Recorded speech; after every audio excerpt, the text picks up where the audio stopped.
J'ai été choisi et je suis fier de ces choix. Oh Jésus, mon âme te célèbre, mon âme te loue, mon âme t'exalte, mon âme glorifie le nom de Jésus.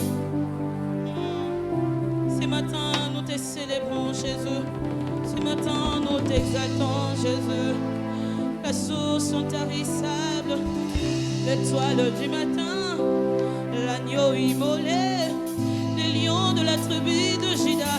Ah, tu es ma forteresse, tu es mon bouclier, tu es mon appui. Eh, Jésus, achète-nous, mais qui peut se manifester en plusieurs facettes dans ma vie. Aïe, aïe, aïe. Oh Jésus, ce matin mon âme t'adore, ce matin mon âme te célèbre.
te bénissons ce matin.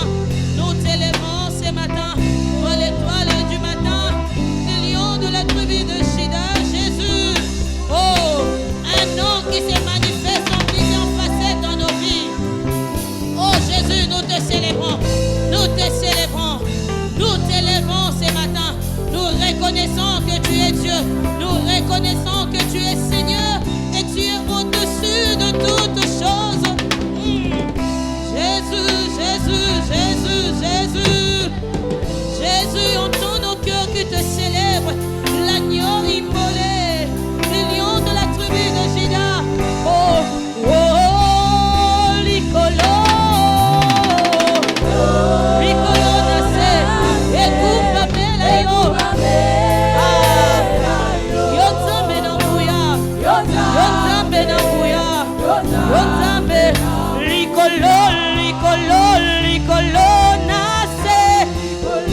Licolo nace. Écoute-moi, yo. Oyo netambe nambuya. Yodo sibi mitema na biso. Yotambe, yotambe, yotambe. Licolo, Licolo, Licolo nace. Licolo nace ekumba mela. Ayaya. Komboko yepesa mela biso. Yotambe nanguya. Yotambe nanguya. Licolo, Licolo, Licolo nace. Eshakatanama. Ekumba mela oya lekinyoto. La Bible nous dit que le Père l'a souverainement élevé et lui a donné le nom qui est au-dessus de tout nom. Licolo, Licolo, Licolo nace. Afin qu'au nom de Jésus, tout genou fléchit. Écoute la yo, oyontambe nanguya, oyontambe nanguya, oyontambe. Licolo, Licolo, Licolo nace. Ekumba mela.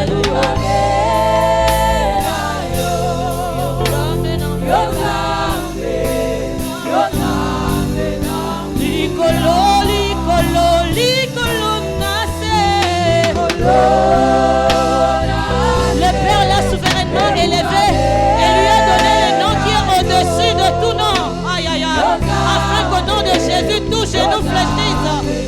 Licolo, Licolo, Licolo nace.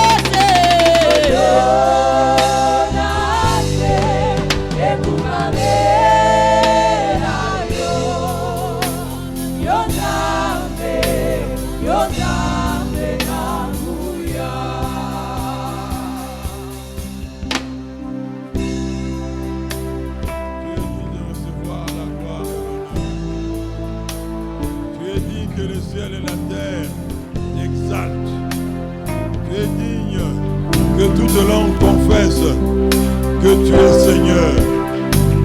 Béni sois-tu, ô Dieu. Merci pour ta présence. Merci Seigneur. Car ce matin, ce n'est pas un ange que tu as délégué, mais tu es présent toi-même parmi ton peuple. Béni sois-tu, ô Dieu. Nous te célébrons, nous t'exaltons. Recommander ce temps, Seigneur, où nous voulons écouter ta parole. Parle-nous, ô Dieu,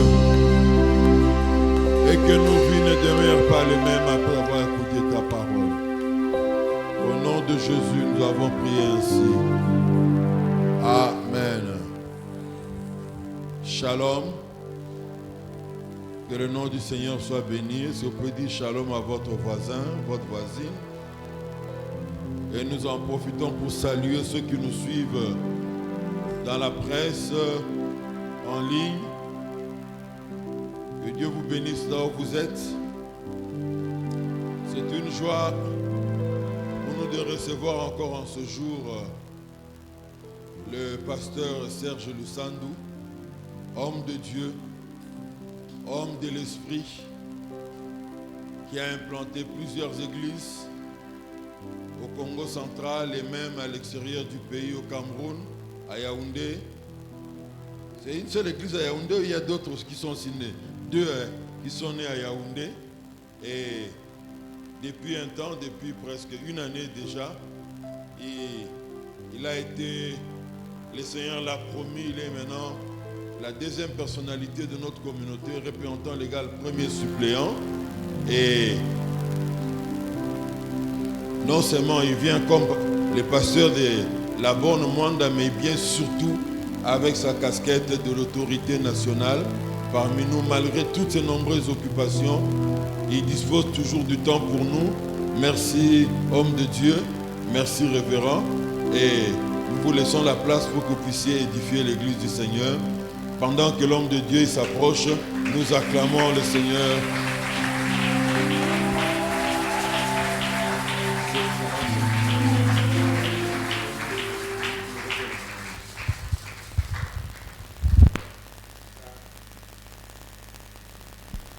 Shalom. Ma difficulté à chaque fois que je dois venir prêcher à l'évangile de Vimboudi, c'est que je ne sais plus qu'est-ce que je vous ai prêché toutes les fois où je suis passé. Il y a toujours ces risques-là que je revienne à un ancien message, mais je pense pas pour ce matin. Je vous salue tous dans le glorieux nom de Jésus. Bon, les pasteurs viennent de dire, malgré toutes nos responsabilités, nous répondons toujours aux invitations d'évangile de Vimboudi. Vous savez, dans la vie, il faut garder ces principes. Les meilleurs amis, c'est ceux qui vous ont apprécié quand vous n'étiez rien. Considérez toujours ceux qui vous ont considéré quand vous n'étiez pas considérable. L'erreur que beaucoup de gens, c'est que au commis des gens mukolo, aux autres camarades amis. La recherche d'amis a une date d'expiration. Na âge au komiko lukasuba amite. On arrête la recherche des amis à l'âge de 18 ans. Vos vrais amis, ezaba oyo, ba bandaki obandako sakana na bango, okola na bango, tanga na bango, bango ils t'apprécient. Parfois même ils étaient des enfants d'une bonne famille, mais toi tu étais une femme. En fait, ils n'ont même pas tenu compte de ta famille. Et aujourd'hui, tout ce que tu rencontres à l'université, au lieu de travail, en fait, ce sont des camarades, ce sont des collègues. Plus tard, tu vas avoir des voisins, tu vas avoir des partenaires d'affaires, mais les amis, c'est autre chose. Donc, peu importe. Aujourd'hui, moi, dernièrement, j'étais à Mbujimaï. Et j'ai recroisé un ami avec qui on a grandi, on a étudié depuis l'école primaire. On a passé des bons moments. J'étais heureux d'aller même manger chez eux et on s'est mis à se raconter des histoires d'enfance. Et là, c'est une autre dimension. Mais quand les autres viennent me voir, bon, c'est protocolaire. Monsieur pasteur, révérend, représentant légal, président, c'est protocolaire. Voyez un peu. Donc, je continuerai toujours à répondre, à considérer ceux qui me considéraient quand je n'étais pas considérable. C'est un principe de vie. Tout ce qui vous approche aujourd'hui, c'est parce qu'il y a un intérêt quelque part. C'est parce que vous êtes quelque chose. C'est parce que vous pouvez leur donner des facilités. Amen. C'est pas ce que j'avais préparé. Amen. Que Dieu soit béni. Je prendrai comme thème de mon message ce matin. Il faut vérifier l'heure. Ok. Parce que Papa Vincent y a ma casse pour un respect heure. Ok. Le thème que je prends, j'aimerais aborder ce matin, c'est « Es-tu juste dans ta génération ?» C'est une question. es-tu juste? Es-tu un homme juste dans ta génération? Es-tu une femme juste dans ta génération? Oh, je ne vous oblige pas à répondre maintenant là. Parfois, vous allez être pressé de dire oui, et après, vous allez vous rendre compte que c'est non. Parfois, par humilité, vous direz non, mais après, vous allez vous rendre compte que c'est oui. Le psaume 11, les versets 3, c'est là où nous tirons notre, la pensée de base de notre thème. Psaume 11, 3 dit ceci: quand les fondements sont renversés, les justes, que ferait-il? Quand les fondements sont renversés, les justes, que ferait-il? Ici, il sied de pouvoir expliquer deux concepts. Le premier, quand nous parlons des fondements qui sont renversés, nous pensons d'abord à la situation de l'Église qui devient de plus en plus anormale. Parce qu'on est entré dans un niveau de confusion incroyable, où les païens et les chrétiens parlent des choses de Dieu au même niveau. La vie privée des serviteurs de Dieu est étalée au même niveau que la vie des stars du monde. Un dossier qui se passe à l'église est jugé non seulement par les chrétiens, mais aussi par les païens. Et le chrétien, en fait, ne connaissent plus leurs limites par rapport à leur milieu de fréquentation, par rapport à tout ce qui doivent, à leur comportement dans le milieu païen. Regardez, au moment où nous sommes en train de parler, les églises sont bondées. On suppose, on présume que ce sont des chrétiens, ce sont des personnes converties. Mais où vont toutes ces personnes en semaine?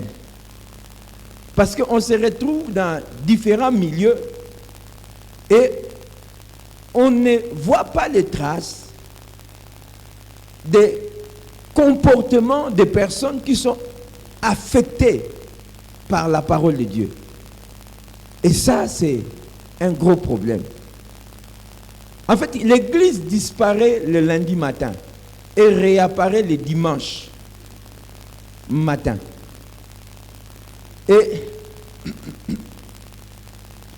or, l'église, c'est la colonne et le soutien de la vérité. C'est l'autorité morale d'une société, c'est l'église. Mais quand les chrétiens ne sont plus des références, alors là, ça pose problème. Surtout avec cette histoire des réseaux sociaux. J'ai toujours déploré quelque chose, c'est que nous mettons tout en ligne. L'Église n'a plus le côté privé. À telle enseigne que même des choses, même à un certain moment, même quand les pasteurs devaient parler à ses fidèles, parler en étant circonstancié, c'est-à-dire en parlant en fonction des réalités, ça passe par les médias.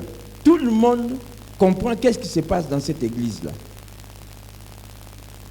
L'église, avec les réseaux sociaux, n'a plus le privilège du côté privé. Et quand nous disons fondement, nous parlons de la famille. On dit que tout enfant reçoit son éducation à partir de la famille. Mais aujourd'hui, beaucoup de familles n'éduquent plus. Beaucoup de familles gardent des enfants dans leur maison. Et les enfants s'éduquent eux-mêmes. Les enfants, aujourd'hui, avec surtout la situation économique où pratiquement les parents sont partis, quand ils reviennent, les enfants dorment déjà. C'est une catastrophe. Nous qui sommes promoteurs d'école, nous voyons les retombées sur les comportements des élèves. Donc pratiquement, il y a une démission générale. Et de deux, nous nous retrouvons aussi avec une génération de parents qui n'ont pas été formés et préparés à être parents. Vous savez que nous sortons d'une certaine société. Beaucoup de gens pensent que les Blancs sont venus tout nous apprendre. Non. Avant que les Blancs arrivent, nous avions des sociétés organisées sur le plan économique, sur le plan politique, sur le plan social. Et nous avons même notre propre système démocratique qui est meilleur que ce qu'on nous a offert et qui n'arrive pas à marcher. Donc, nous avions une certaine manière de faire et dans notre système éducatif, il n'y avait pas d'école. L'enfant était instruit par les parents directement. Donc, les parents étaient à la fois les parents, mais aussi étaient l'école. C'est comme ça que les métiers allaient de père en fils. Et il y avait on organisait des séances d'initiation. Lorsque l'enfant et les garçons et la fille doivent terminer leur adolescence, ils étaient préparés à la vie des parents, à la vie d'adultes. Aujourd'hui, c'est quelque chose qui a été pratiquement banni. Je ne dis pas que tout ce qu'on pratiquait était bon, mais l'idée était excellente. Nous avons aujourd'hui une génération de parents improvisés. Et qu'est-ce qu'ils font? Ils pratiquent une éducation empirique, c'est-à-dire en fonction de ce qu'ils ont vu, observé. Et qui est-ce qu'ils ont observé comme parents pour prendre le modèle auprès d'eux? Ce sont des danseurs. Des danseurs d'un certain parti politique unique où déjà dès votre naissance, vous étiez déjà dans ces partis politiques-là. Et finalement, les gens, ils ont perdu des repères. Et avec tout ce qu'il y a eu comme génération pervertie par la musique et tout ça, parce qu'aujourd'hui, ce que nous appelons des papas sont des jeunes d'hier qui étaient dans les ambiances et qui ont été à la mamelle de toute cette musique profane qui a fait pénétrer dans leur cœur des choses pas possibles. C'est comme ça aujourd'hui nous avons des dirigeants ambianceurs, nous avons des responsables ambianceurs et ça pose vraiment problème.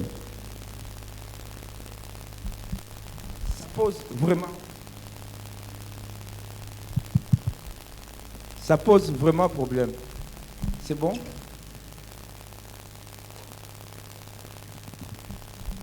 Alors, c'est le deuxième fondement aussi, après l'Église, la famille et le deuxième fondement aussi est renversé. Le troisième fondement, c'est l'État.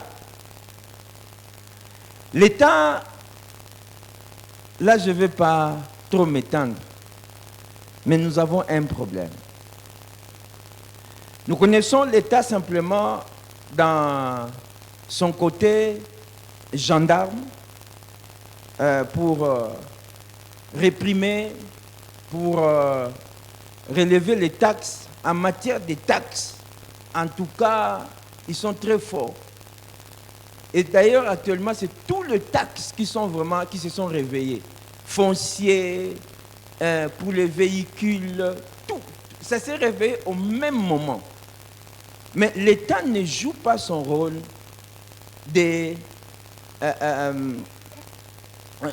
d'éducateur, d'encadreur. Et ça fait en sorte que pratiquement beaucoup de choses où les gens devaient trouver le modèle dans les dirigeants, ne le trouvent pas. C'est les dirigeants eux-mêmes qui montrent l'exemple des détournements. Parce que quand on parle de détournement, ça commence en haut et ça descend jusqu'en bas. Nous avons un problème. Les fondements sont renversés. Et même l'État qui devait avoir un système d'éducation, une vision pour l'éducation, et savoir qu'est-ce qu'on doit faire d'un enfant congolais, on n'en connaît pas. Nous sommes dans le secteur de l'éducation, on n'en connaît pas. Tout ce que nous avons des structures, des écoles maternelles, primaires, secondaires, universitaires. Mais c'est quoi vraiment la vision? On n'en connaît pas. On a tout le temps des réformes dans tous les sens qui n'amènent parfois absolument rien. Aujourd'hui, notre système scolaire forme des diplômés, mais pas des intellectuels. Et ça, c'est malheureux. À un certain moment, on se pose la question si même nos universités servent à quelque chose. Normalement, quand on sort de l'université, c'est pour développer la probité morale et intellectuelle.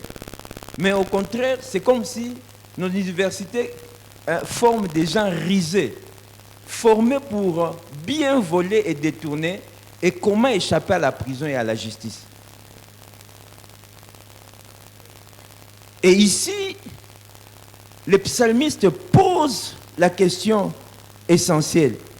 Quand les fondements sont renversés, les justes, que ferait-il? Je rappelle que nous posons la question, es-tu injuste dans ta génération? Le juste, que ferait-il? Mais maintenant là, nous avons défini c'est quoi le fondement. Mais le juste dont on parle ici, c'est qui? Il y a une définition particulière du juste dans l'Ancien Testament. Il y a aussi une définition particulière du juste dans le Nouveau Testament. Dans l'Ancien Testament, lisez avec moi dans Genèse. Dans Genèse.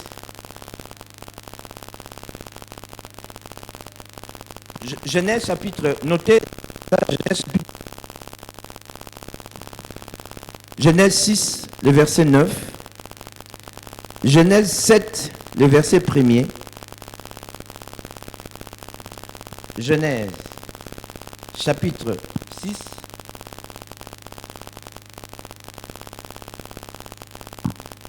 Le verset 9.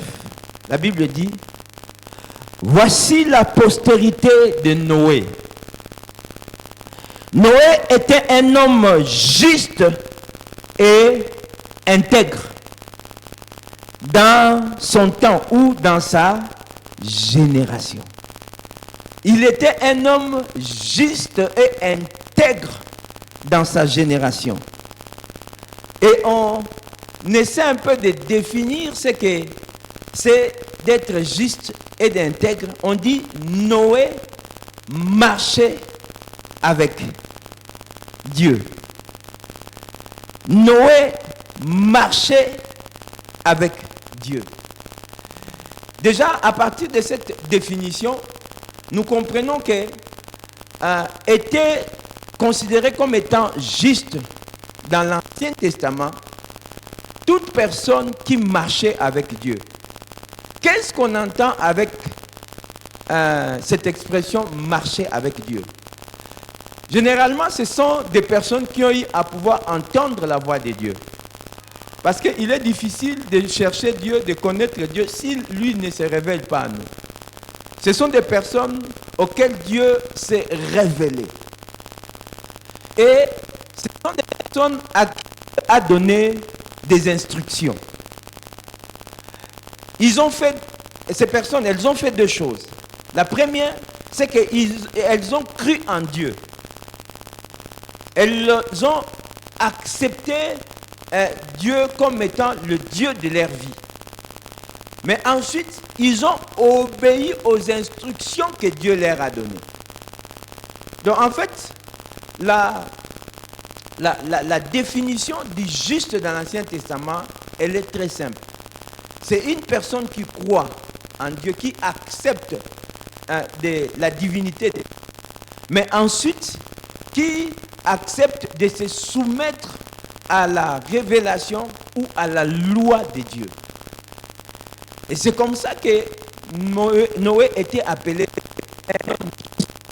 intègre, qui marchait avec Dieu. Ne vous en faites pas.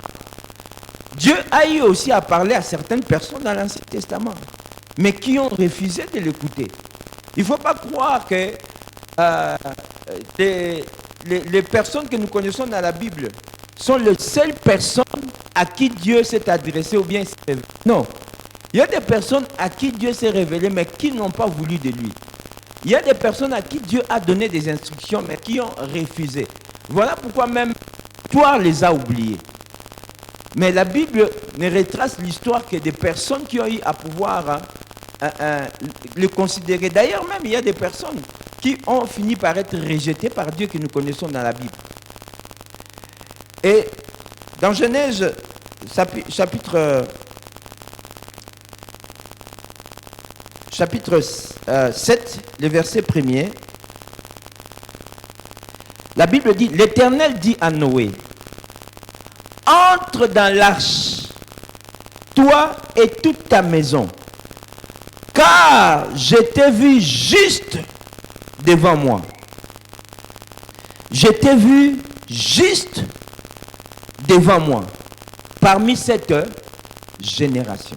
La deuxième définition que nous donnons d'un juste, c'est celui qui a reçu le témoignage de Dieu comme étant un tel. Parce qu'il y a des personnes qui étaient apparemment justes. C'était les prêtres, les lévites, des prophètes qui étaient regardés comme étant des saints hommes de Dieu. Mais quand Jésus est venu, dans Matthieu chapitre 23, il va pouvoir les démystifier. Il a dit, pharisiens, hypocrites, docteurs de la loi, hypocrites, vous êtes en train d'entretenir l'extérieur de la coupe, mais l'intérieur est rempli de pourriture. Et le Seigneur va très loin. Il les appelle même des tombeaux blanchis. Tombeau blanchi veut dire tout simplement des gens qui savent embellir l'extérieur, mais au-dedans, c'est la pourriture, la putréfaction. Si vous ouvrez les tombeaux, mais c'est une odeur insupportable qui va pouvoir s'étendre. Donc, il y a des gens qui sont comme ça, apparemment justes, mais pour qui Dieu n'a pas un bon témoignage. Ici, la Bible dit qu'en s'adressant à Noé, il dit, entre dans l'arche, toi et ta famille, car je t'ai trouvé juste dans cette génération. Et c'est comme ça qu'un jour Jésus disait, je ne rends pas témoignage de moi-même, un autre témoin de moi. Il parlait de son père, qui a dit, voici celui en qui j'ai mis toute mon affection, écoutez-le. Le père a témoigné du fils.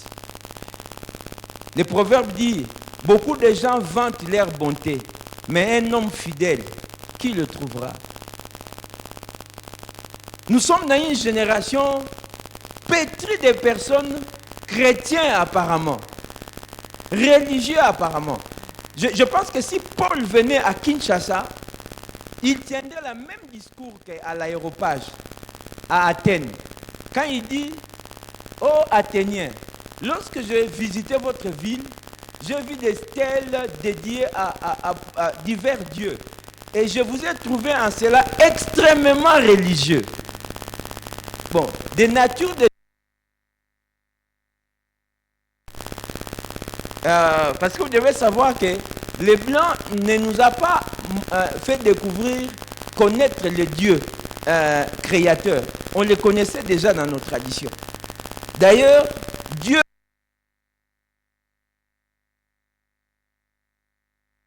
chacune de nos langues, on a un nom de Dieu. Ce qui n'est pas le cas dans beaucoup de civilisations polythéistes. Et dans notre civilisation africaine, on a des noms pour le Créateur. Pas pour 2, 3, 4 dieux, non, seulement pour le Créateur. Donc déjà, naturellement, nous sommes religieux. Mais seulement, nous avons fait le pas de pouvoir changer des religions, mais nous n'avons pas changé. Nous n'avons pas changé. Allez un peu dans les services de l'État, dans tous les services de l'État.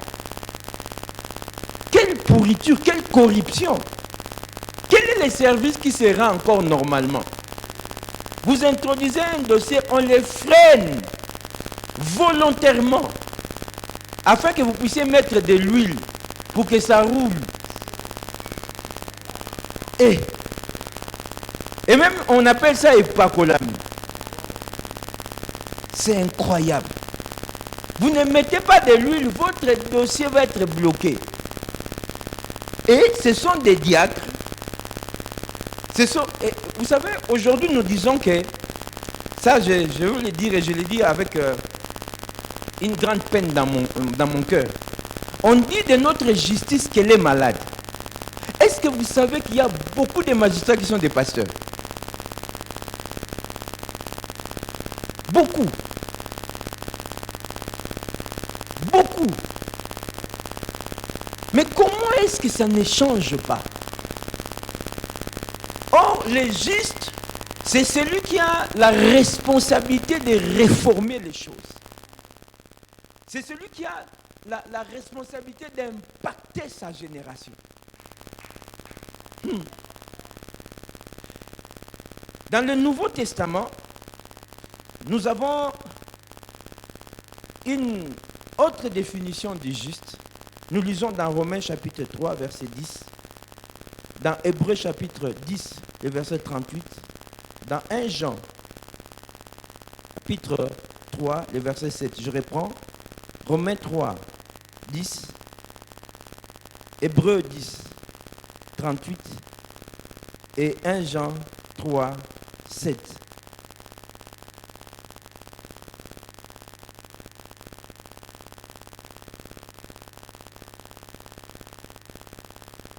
Nous disons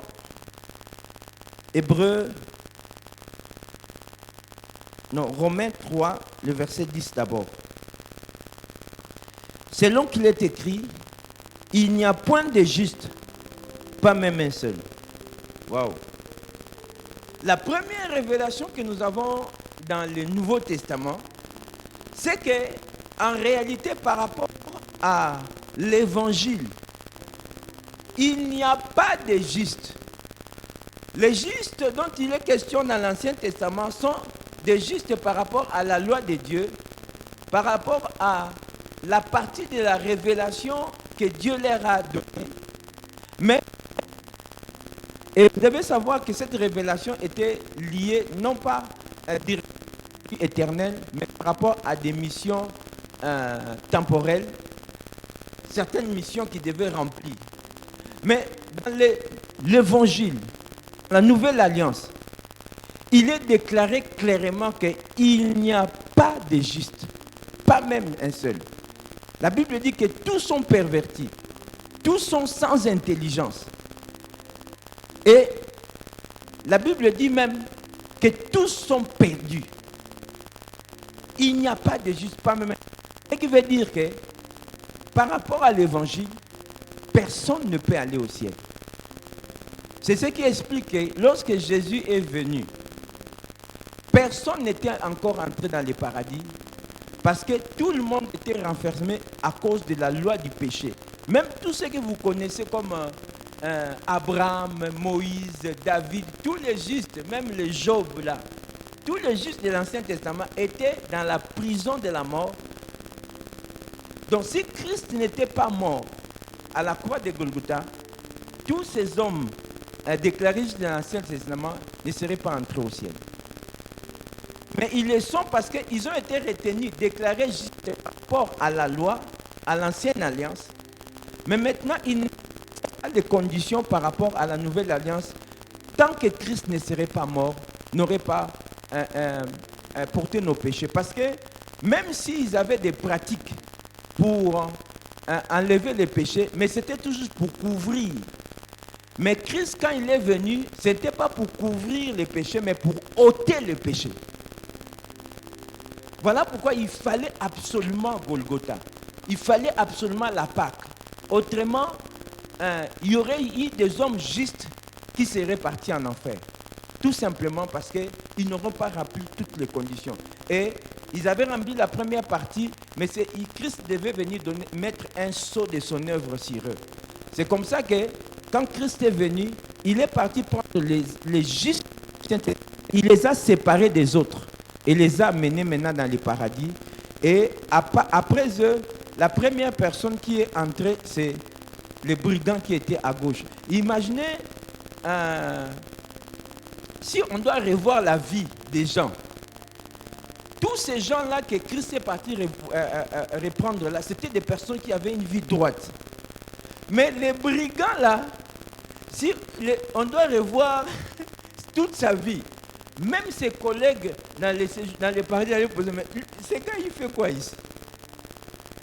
Parce que maintenant il y a le principe de la grâce, qui peu importe quelle a été votre vie, si vous écoutez l'évangile et que vous recevez Christ comme votre sauveur et Seigneur, peu importe ce qu'a été votre vie, tout est effacé et ton cœur redevient tout blanc comme la neige.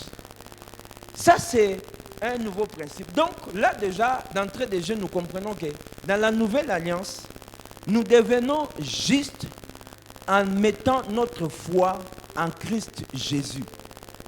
Et la Bible dit dans Hébreux chapitre 10, verset 38, « Et mon juste vivra par la foi. » Les justes de l'Ancien Testament devaient produire des œuvres pour être retenus justes. Mais le juste de la Nouvelle Alliance doit simplement croire. Croire en Jésus et il est déclaré juste.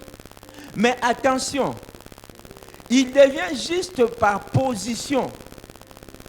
Parce que Dieu le regarde juste non pas à cause de ses œuvres, mais à cause de l'œuvre de la croix. C'est-à-dire, nous sommes regardés au travers de Christ. Si on enlève Christ, on revoit notre vie ancienne. Mais maintenant, à cette justice de position, la nouvelle alliance ajoute aussi la justice de la pratique. Dans le passage qui suit, c'est-à-dire dans 1 Jean chapitre 3, le verset 7, écoutez ce que... Non, le verset 30... Oui, le verset 7. Écoutez ce que la Bible dit. Petits enfants, que personne ne vous séduise. Que personne ne vous séduise. Parce qu'il y a aussi des gens qui prêchent que non, mais maintenant nous sommes à la grâce, peu importe ce que vous avez fait, il suffit de demander pardon, le Seigneur va vous pardonner. Donc, en tout cas, vous pouvez vous conduire comme on veut. Il y a un mouvement spirituel comme ça. Vous pouvez être fumeur, ivrogne, polygame, vous pouvez être tout ça. Nous sommes sous la grâce. Mais l'apôtre Jean dit ceci, petits enfants, que personne ne vous séduise. C'est lui qui pratique la justice. Donc, le Seigneur fait de vous un juste pour vivre comme un juste. Le Seigneur fait de vous un juste pour que vous commenciez à pratiquer la justice. Il dit, c'est lui qui pratique la justice est juste. La première qualification de juste, c'est par rapport à la foi. C'est par rapport à la position. Mais il y a une deuxième qualification de juste qui doit suivre, c'est par rapport à la pratique, à notre conduite. C'est comme ça que lorsque quelqu'un a reçu Christ, il est sauvé. Il est déjà enregistré comme étant citoyen du ciel. Mais ce qu'on attend avant qu'il entre au ciel, c'est une vie nouvelle, changée et transformée. C'est là qu'il est écrit que celui qui est en Christ, il est une nouvelle création. Les choses anciennes sont passées, voici toutes choses deviennent nouvelles.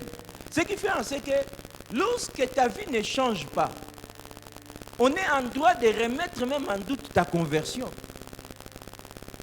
Parce que c'est un miracle intérieur qui se produit lorsque tu mets ta foi en Jésus. Christ ne vient pas seulement nous pardonner le péché, mais il vient aussi nous rendre capables de vaincre le péché. Et il est dit, celui qui pratique la justice est juste, comme lui-même est juste. Donc, celui qui devient juste par la position a la responsabilité maintenant d'imiter le juste qui est au ciel dans sa conduite et dans sa marche. J'aimerais nous dire ceci, que vous faites partie d'une génération. Mais qu'est-ce qu'on peut retenir de vous? Parce que des gens tels que le Noé, non seulement ils ont marché avec Dieu, mais un témoignage incroyable qui a traversé des générations a été rendu à leur égard. Ils ont été trouvés juste devant Dieu dans leur génération. J'aimerais vous présenter 4 aspects des choses que votre génération attend de vous. Si vous vous déclarez juste, il faut que ces 4 choses se retrouvent dans votre vie. La première de ces choses,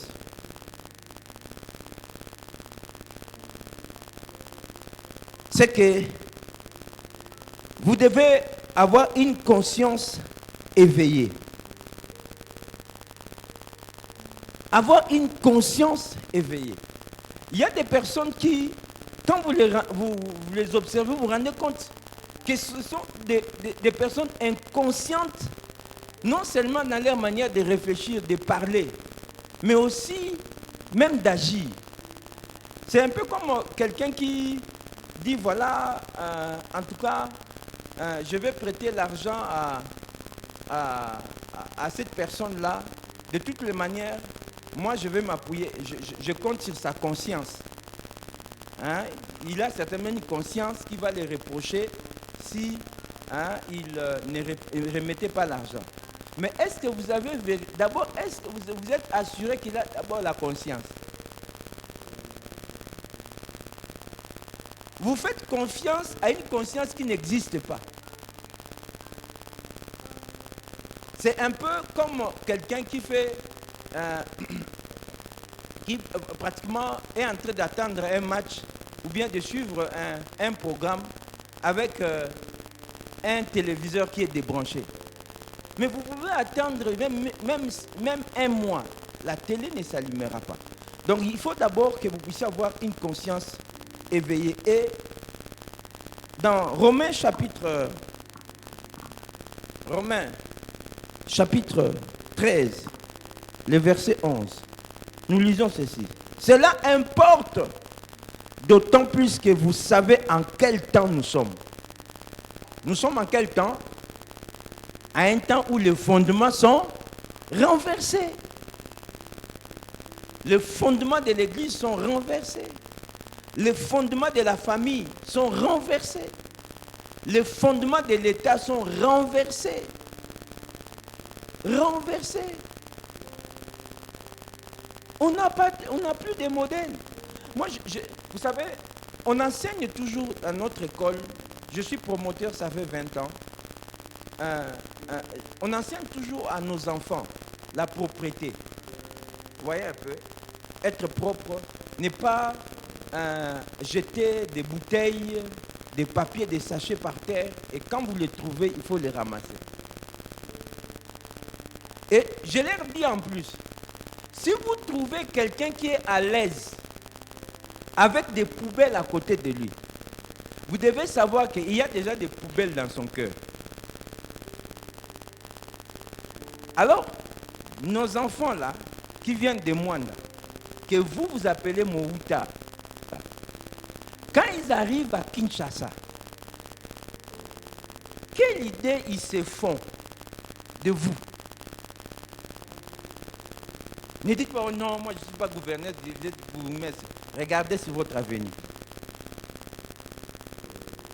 Regardez chez vous-même, là, chez vous. Avant d'accuser les gouverneurs et les bourgmestres, je ne sais même pas si ils existent dans cette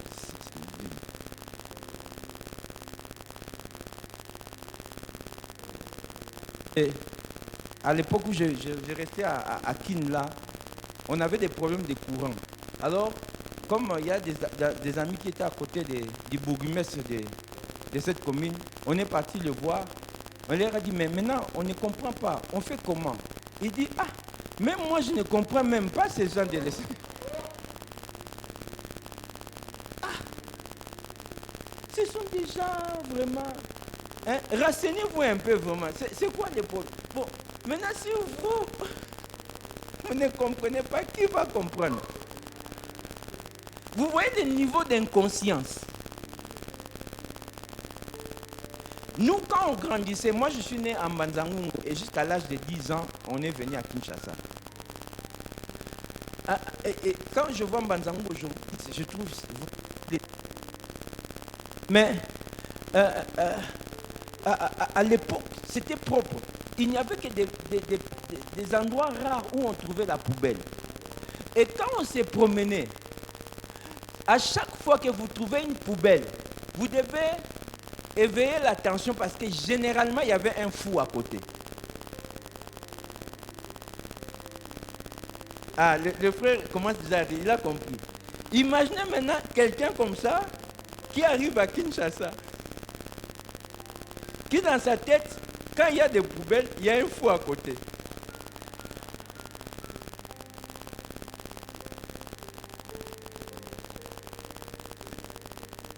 Je me pose même la question, il y en a combien ici dans le... Mais quand vous habitez à côté des poubelles, vous êtes des fous. Quelle différence?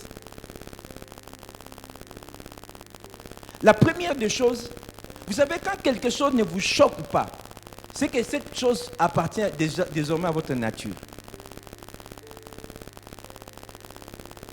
Un jour, j'ai acheté une bouteille. Qu'est-ce que j'ai acheté? Il faisait très chaud là, j'étais quelque part. Alors j'ai acheté avec les vendeurs ambulants. J'ai bu et maintenant je devais jeter. J'ai dit non, attends, je te donne ça, tu vas chercher là où il y a la poubelle et tu vas jeter. Le gars, il m'a regardé comme un extraterrestre. Il a dit, ah, mais tu ne vois pas des bouteilles tout autour de toi.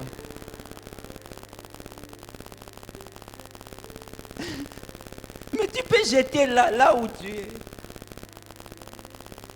Donc il m'a trouvé étrange.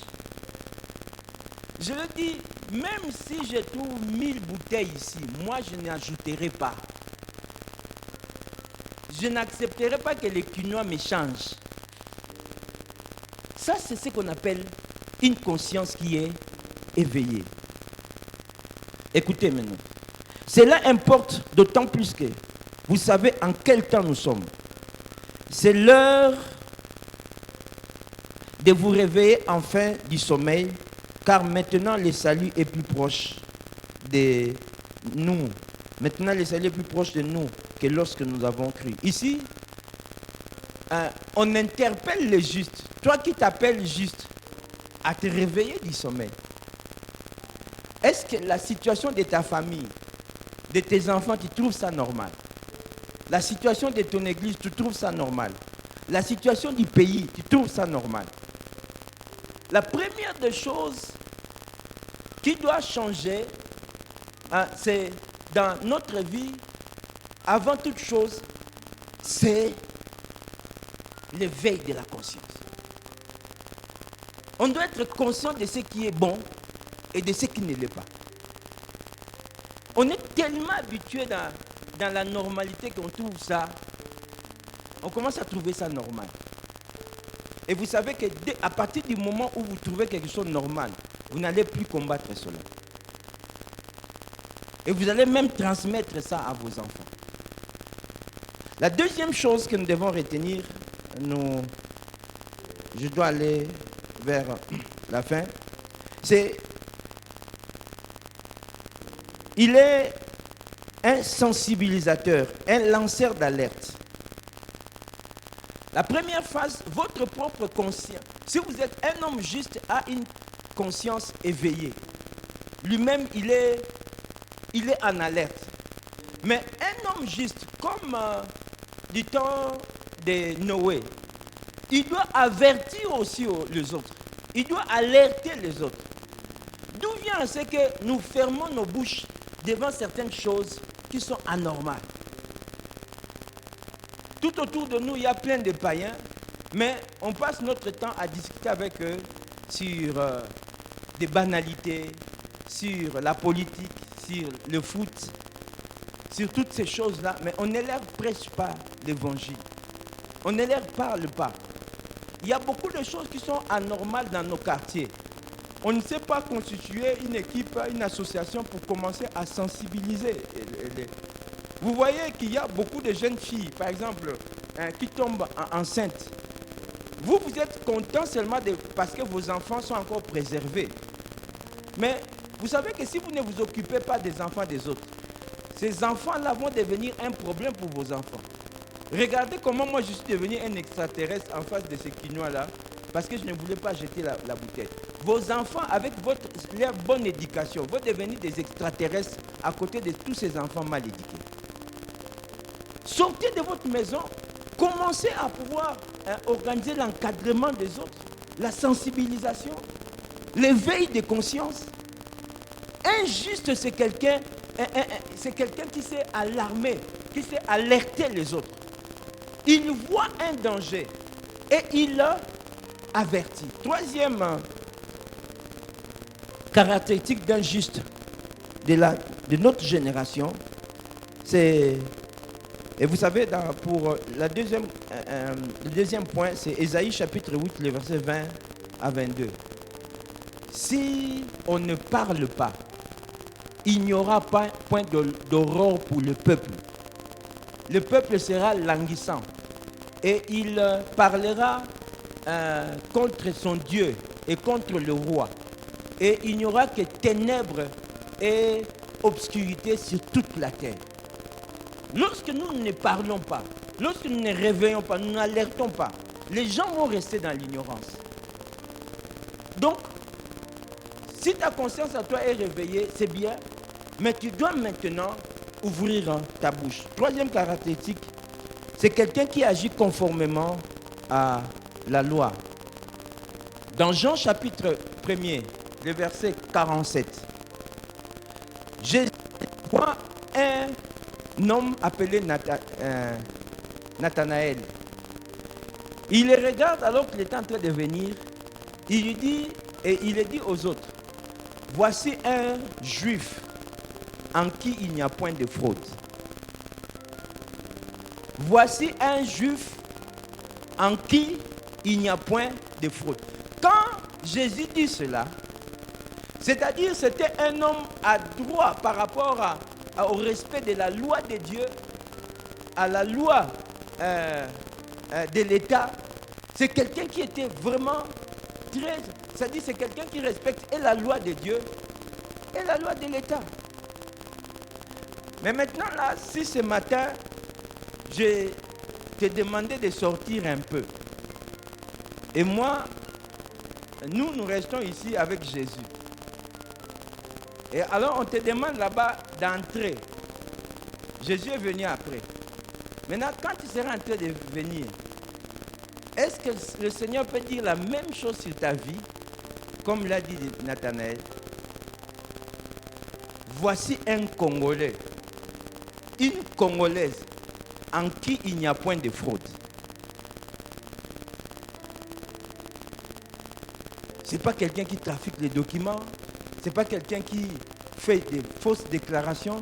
Ce n'est pas quelqu'un qui vit dans les désordres. Ce n'est pas quelqu'un qui a une vie double. Voici un Congolais en qui il n'y a point de fraude. Ça, c'est le troisième caractéristique d'un juste. Et le quatrième, enfin, c'est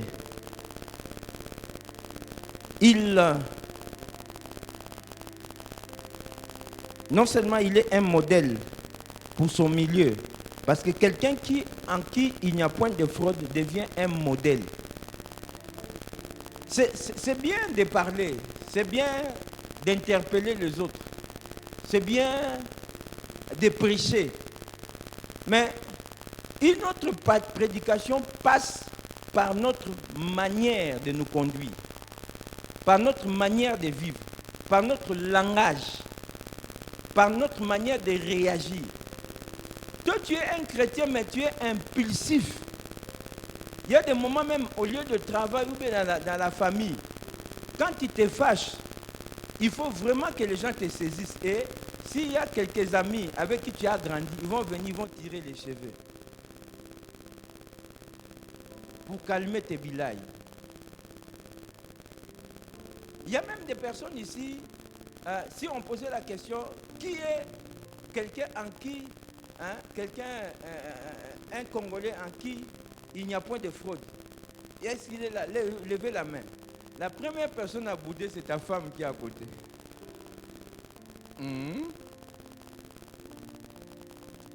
Tu as vu ce fan d'Adi? C'est en français tradition. Laissez-nous nous asseoir.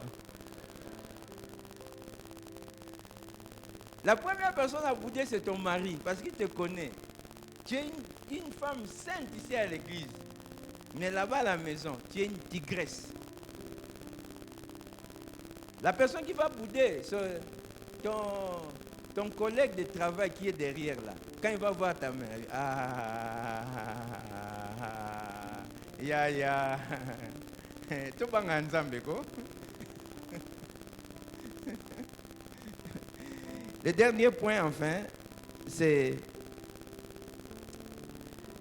qui se met en action au service des autres. C'est quelqu'un qui se met en action au service des autres. C'est-à-dire, c'est quelqu'un qui travaille pour les autres. C'est quelqu'un qui a des impacts. Ce n'est pas seulement quelqu'un qui parle. Ce n'est pas seulement un modèle. Mais il fait des choses, il réalise des choses dans la société qui transforment la vie des autres. À part le fait que tu vas au travail, tu rentres à la maison, tu nourris ta petite famille, est-ce que tu peux nous dire qu'est-ce que tu fais d'autre qui impacte la vie des autres? Vous savez, une vie vécue pour soi-même est une vie inutile. Peu importe notre secteur d'activité, nous devons toujours nous dire qu'est-ce que je peux faire pour améliorer la vie des autres. Il y a toujours quelque chose à faire. Il y a toujours quelque chose à faire.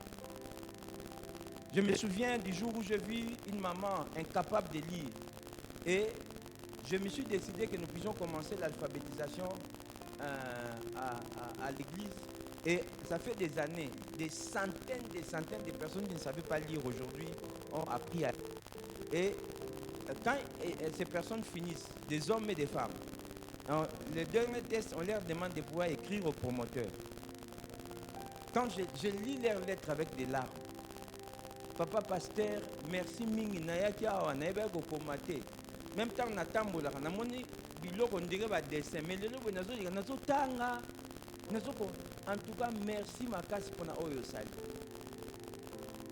C'est quelque chose. Parfois vous attendez d'avoir beaucoup d'argent pour pouvoir je savais, je vous avais dit non. On se connaît avec mon ami ici. Je suis en train de finir. Et il faut marquer des choses. Il faut marquer son temps avec certaines actions. Je veux que nous puissions lire un passage. Mais attention, restons dans l'église, d'accord?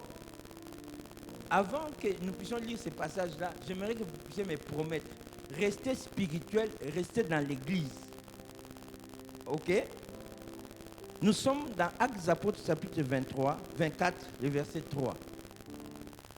D'abord, vous m'avez promis de rester dans l'église, hein, au culte, hein, de ne pas sortir. Ok.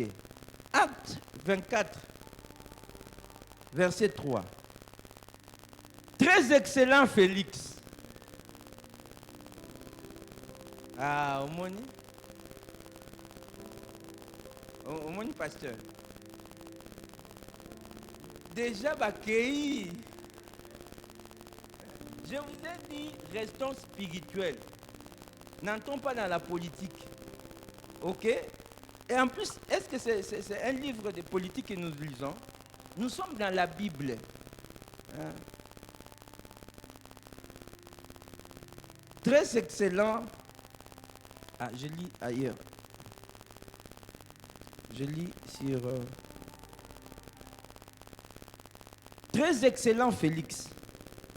Tu nous as fait jouir d'une paix profonde. Il est question ici d'un homme, et c'est l'apôtre Paul qui est en train de rendre ce témoignage. Il n'était même pas chrétien. On dit de lui, tu nous fais jouir d'une paix profonde. Donc un chrétien peut travailler pour amener la paix, là où il y avait le trouble. Et cette nation a obtenu des salutaires réformes par tes soins prévoyants. Si je te posais la question, qu'est-ce que le Congo a déjà reçu comme réforme ou bien des actes pour ses soins, pour sa transformation? Qu'est-ce que le pays? Tu étais seulement content qu'on puisse t'engager dans ton entreprise. Mais en fait, lorsqu'on t'engage dans une entreprise, ce n'est pas à toi seulement de te réjouir du fait que tu vas avoir le salaire. Mais il faut que ton employé se réjouisse parce qu'il vient de recevoir quelqu'un qui va amener le changement et le progrès dans l'entreprise. Par tes soins prévoyants, c'est ce que nous reconnaissons. Les gens peuvent voir et reconnaître cela. En tout et partout, avec une entière gratitude.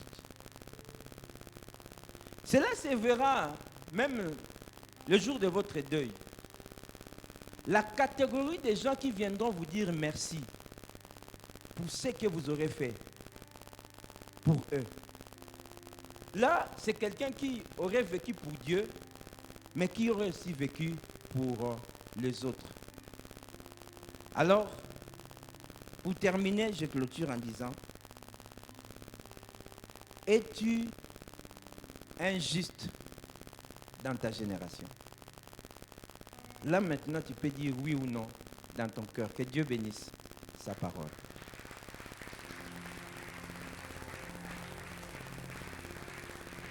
J'aimerais que nous puissions nous lever dans la prière.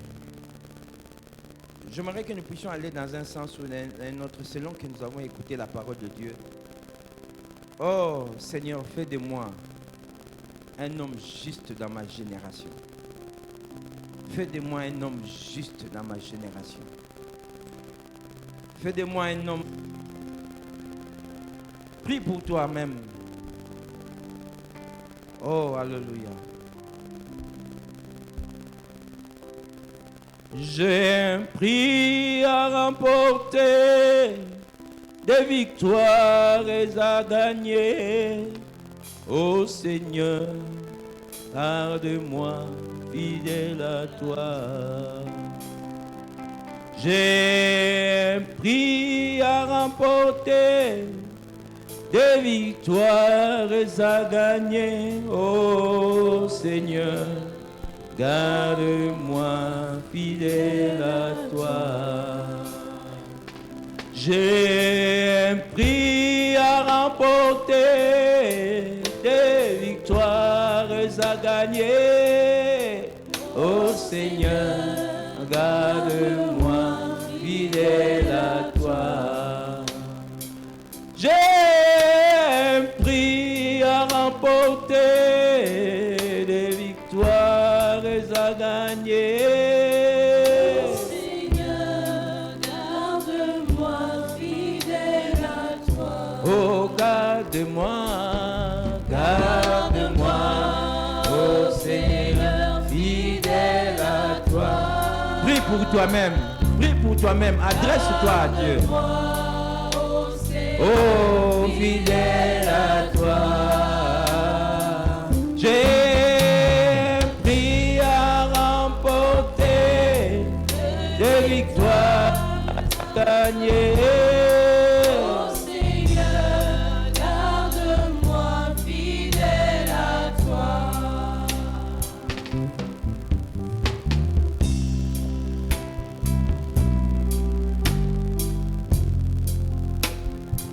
Prie dans ton cœur, prie dans ton cœur.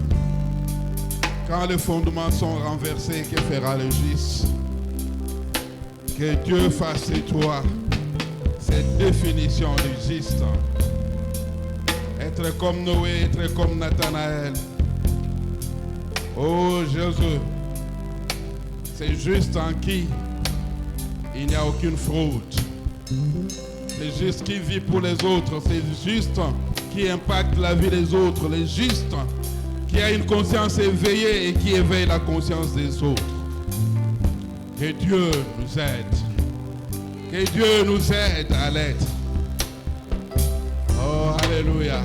Quand le fondement de nos familles sont renversés, que fera les justes? Puisque toi, tu fais partie de cette famille. Quand le fondement de la société sont renversés, que Dieu nous inquiète pas. À la lumière de sa parole de ce matin, au nom de Jésus.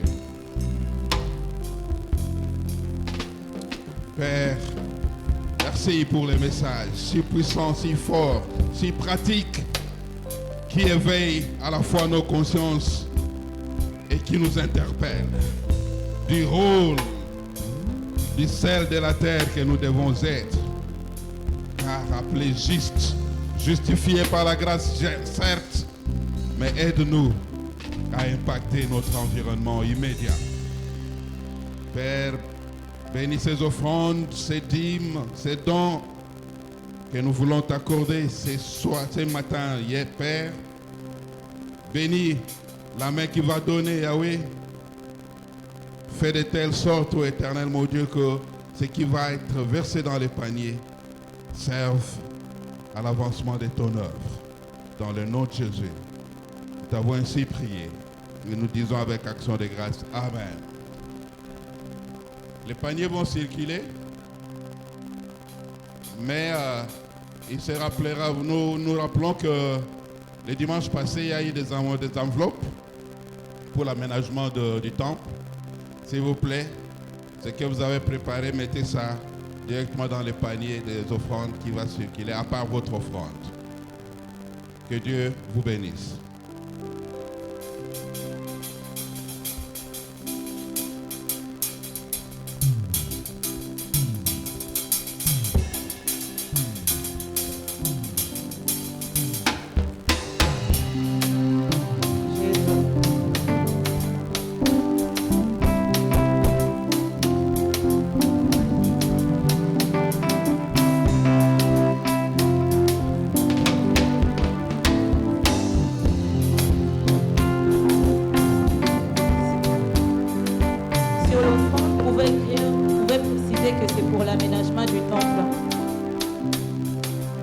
Les enveloppes que nous allons remettre, vous pouvez préciser au-dessus que c'est pour l'aménagement.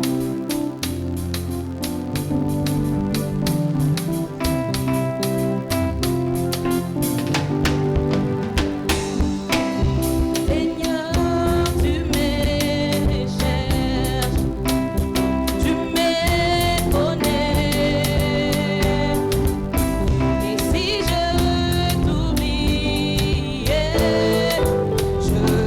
sais que tu m'aimes.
remercier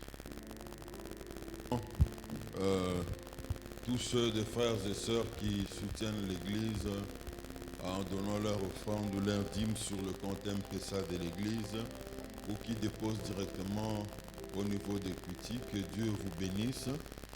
Donc c'est possible de donner son offrande via le compte M-Pesa, tout comme au niveau de la banque.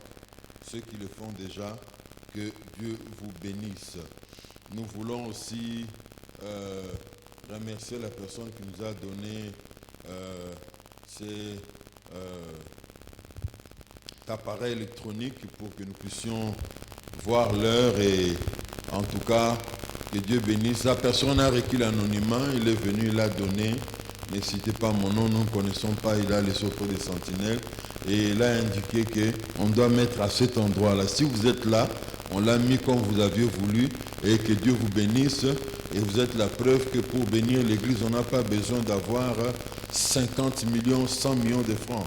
Même quelque chose de bien, de petit comme ça peut nous être utile. Hein? C'est comme ça, j'ai l'habitude de dire à tous ceux qui voyagent, quand tu voyages, que Dieu bénisse ton séjour, mais durant ton séjour, pense à l'Église. Et certains sont rentrés avec un petit déodorant pour le bureau. Ils ont pensé à l'Église. Ceux qui peuvent faire plus, gloire à Dieu. Mais vous posez la question, je n'avais pas l'idée, j'avais oublié, pardon. Prochainement, je promets, je vais faire quelque chose. Donc voilà quelqu'un, un couple, je crois, qui a fait ce geste, que Dieu les bénisse. Nous voulons encourager les chrétiens de notre Église d'être présents au culte de l'Église en semaine. Pose la question à ton voisin, est-ce que tu étais en semaine à l'Église? Qu'il ce soit réunion des femmes, réunion des hommes mardi, que ce soit mercredi aux études bibliques, vendredi au culte d'intercession ou jeudi dans le programme des femmes. Les femmes venaient très nombreuses prier le jeudi. Mais chose bizarre, on a constaté, leur nombre a baissé.